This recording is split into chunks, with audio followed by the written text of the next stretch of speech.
خداوند یسوع مسیح کے عظیم اور جلالی نام میں آپ سب کی سلامتی ہو۔ ایک بار پھر سے آپ کو خوش آمدید کہتے ہیں، اور اس سے پہلے کہ ہم آج کی ڈسکشن کا آغاز کریں، میں خداوند کے کلام میں سے ایک حوالہ آپ کے لیے تلاوت کرنا چاہتا ہوں۔ لوکا 22واں باب اور اس کی 17ویں آیت سے 20ویں آیت تک۔ تو خداوند کے کلام میں یوں لکھا ہے: پھر اس نے پیالہ لے کر شکر کیا اور کہا، اس کو لے کر آپس میں بانٹ لو، کیونکہ میں تم سے کہتا ہوں کہ انگور کا شیرہ اب سے کبھی نہ پیوں گا جب تک خدا کی بادشاہی نہ آ لے۔ پھر اس نے روٹی لی اور شکر کر کے توڑی اور یہ کہہ کر ان کو دی کہ یہ میرا بدن ہے جو تمہارے واسطے دیا جاتا ہے، میری یادگیری کے لیے یہی کیا کرو۔ اور اسی طرح کھانے کے بعد پیالہ یہ کہہ کر دیا کہ یہ پیالہ میرے اس خون میں نیا عہد ہے جو تمہارے واسطے بہایا جاتا ہے۔ خدا ان کے کلام کے پڑھے اور سنے جانے پر اس کی برکت ہو، آمین۔ اکثر یہ سوال کلیسیاؤں میں یا بائبل اسٹوڈنٹس کی طرف سے کیا جاتا ہے کہ یہاں پر خداوند یسوع مسیح نے 2 بار پیالہ اٹھایا ہے۔ تو آج ہم اس مضمون پر بات کریں گے کہ خداوند یسوع مسیح جو ہیں وہ جب 17ویں آیت میں پیالہ اٹھاتے ہیں اور شکر کر کے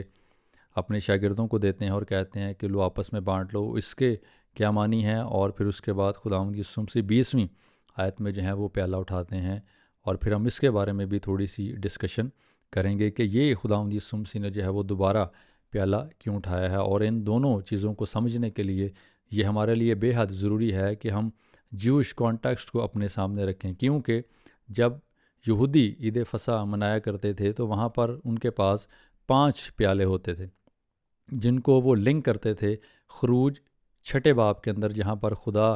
موسیٰ کے وسیلہ سے قوم بنی اسرائیل کے پاس ایک پیغام بھیجتا ہے کہ میں تمہیں ملک مصر سے رہائی دوں گا، میں تمہیں ان کی غلامی سے آزاد کروں گا، ان کے بوجھوں کے نیچے سے نکال لوں گا، میں تمہیں اپنی قوم بنا لوں گا۔ تو یہ جو 5 پیالے وہاں پر ہوتے تھے، 4 کا جو لنک ہے وہ وہاں پر اس ٹیکسٹ کے ساتھ جو ہے وہ جوڑتے ہیں، اور یہاں پر جو 4 پیالے ان کے پاس ہوا کرتے تھے وہ جو ہے ان 4 پیالوں کو 4 نام دیتے تھے، اور پھر ان کے اندر جو شیرہ ہوتا تھا اس کو استعمال کرتے تھے۔ اور یہ جو عید فصح کی پوری کہانی ہے، جیوش کے پاس ایک الگ سے بھی کتابچہ ہوتا ہے جب وہ عید فصح کے موقع پر فصح کھاتے ہیں، اور اس کتابچے کو کہا جاتا ہے ہگاڈا، اور اس کا مطلب ہوتا ہے کہ کوئی کہانی بیان کرنا۔ اور اس پورے کتابچے کے اندر بڑی تفصیل کے ساتھ قوم بنی اسرائیل کے تعلق سے تمام باتیں لکھی ہیں کہ کس طور سے خدا موسیٰ کے وسیلہ سے قوم بنی اسرائیل کو ملک مصر کی غلامی سے نکالتا ہے، ان کو رہائی دیتا ہے۔ اور یہاں پر جو فصح ہے اس کے لیے جو انگریزی زبان کا لفظ ہے وہ پاس اوور، اور عبرانی زبان کا لفظ پاشکا استعمال کیا گیا ہے، جس سے مراد چھڑا لینا ہے یا آزاد کر دینا ہے، نظر انداز کر دینا ہے۔ تو یہ جو پاس اوور ہے، فصح ہے، اس کے معنی ہے۔ تو ہم جو پیالوں پر بات کر رہے تھے، وہاں پر 4 جو پیالے تھے ان کو خروج 6 باب کے اندر 6 اور 7ویں آیت میں وہاں پر جو 4 پوائنٹس ہیں آزادی کے تعلق سے، ان کے ساتھ جو ہے وہ لنک کیا جاتا ہے۔ اور سب سے پہلے جو وہاں پر کپ ہوا کرتا تھا اس کو کپ آف سینکٹیفیکیشن کہا جاتا تھا، اور یہاں پر سینکٹیفیکیشن سے مراد ہولی ہے، اور ہولی سے مراد صرف پاک ہی نہیں ہوتا بلکہ اس کا مطلب یہ بھی ہوتا ہے کہ الگ کر دینا، سیپریٹ کر دینا۔ اس کے بعد جب ہم دوسرے پیالے کی بات کرتے ہیں، وہ کپ آف ڈیلیورنس ہوا کرتا تھا، اس کو وہ کپ آف ڈیلیورنس کہتے تھے، اور یعنی اس سے مراد ہے کہ چھڑا لینا، اور خدا جو ہے وہ خود قوم بنی اسرائیل کو جو ہے وہ ملک مصر کی غلامی سے چھڑا لیتا ہے۔ اور تیسرے نمبر پر جو وہاں پر کپ ہوتا تھا اس کو کہتے تھے کپ آف ریڈیمشن، ٹھیک ہے۔ اور کسی چیز کو ریڈیم کرنے کے لیے اس کی ایک قیمت چکانی پڑتی ہے، اور یہاں پر خدا نے جو ہے وہ باقاعدہ ریڈیم کیا ہے قوم بنی اسرائیل کو۔ اور چوتھے نمبر پر جو ہے وہ کپ آف ایکسیپٹنس تھا، جس کو جیوز کپ آف ایکسیپٹنس کہتے تھے،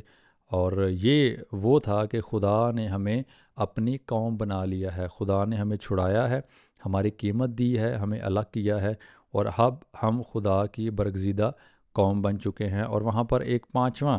کپ بھی ہوا کرتا تھا، اور جس کو کہا جاتا تھا کپ آف الائجہ، اور یہ وہ پیالہ ہوتا تھا جس کو کوئی جو یہودی ہے وہ نہیں اٹھاتا تھا، اور وہ یہ ایمان رکھتے تھے کہ جو مسیح ہے جب وہ آئے گا تو وہ اس کپ کو اٹھائے گا، اور جب وہ اس کپ کو اٹھائے گا، اس میں سے پیے گا، تو یہ اعلان ہو جائے گا کہ جس مسیحا کا انتظار ہم کر رہے تھے وہ دنیا میں آ چکا ہے۔ اور آپ دیکھیں کہ خداوند یسوع مسیح جو ہیں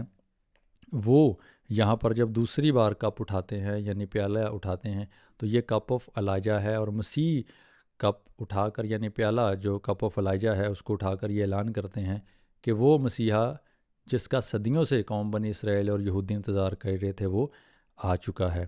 اور اس کے بعد خداوند یسوع مسیح جو ہیں وہ یہاں پر اپنے خون کے وسیلہ سے جو ہے ایک نیا عہد باندھتے ہیں۔ اور یہ بھی یاد رکھیں کہ بائبل مقدس جو ہے وہ عہد کی بات کرتی ہے، اور جب عہد کی بات کرتی ہے تو یاد رکھیں یہ کووننٹ جو ہے یہ ایک ایگریمنٹ ہے، اور اس کو باندھنے کے کئی طرح کے طریقے ہیں۔ کچھ لوگ جو ہیں وہ اس کو وربلی قدیم زمانوں میں باندھا کرتے تھے، کچھ لوگ جو ہیں وہ اس کو ریٹن فارم میں باندھا کرتے تھے، کچھ لوگ جو ہیں اس کو شیک ہینڈ کے وسیلہ سے باندھا کرتے تھے، اور کچھ لوگ جو ہیں وہ اپنے ہاتھوں میں کٹ لگا کر ایک دوسرے کے ساتھ ہاتھ ملاتے تھے، اور ان کا جو خون ہے وہ ایک دوسرے کے ساتھ ملتا تھا، جو ایک ایکسٹریم بانڈ کی طرف جو ہے وہ اشارہ کرتا ہے۔ اور جب یہ کووننٹ باندھے جاتے تھے تو وہاں پر باقاعدہ بلیسنگز کو اور کرسز کو اناؤنس کیا جاتا تھا کہ جو بھی ان کووننٹس کو توڑے گا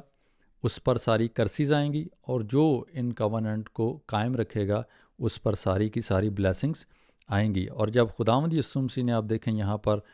کپ اٹھایا ہے، تو خداوند یسوع مسیح نے بھی اپنے خون کے وسیلہ سے ہمارے ساتھ عہد کو باندھا ہے۔ اور بائبل مقدس جو ہے وہ ایڈمک کووننٹ کی بھی بات کرتی ہے، وہ نوئک کووننٹ کی بھی بات کرتی ہے، وہ ابراہامک کووننٹ کی بھی بات کرتی ہے، وہ موسینک کووننٹ کی بھی بات کرتی ہے۔ اب جو موسیٰ کے زمانے میں خدا نے قوم بنی اسرائیل سے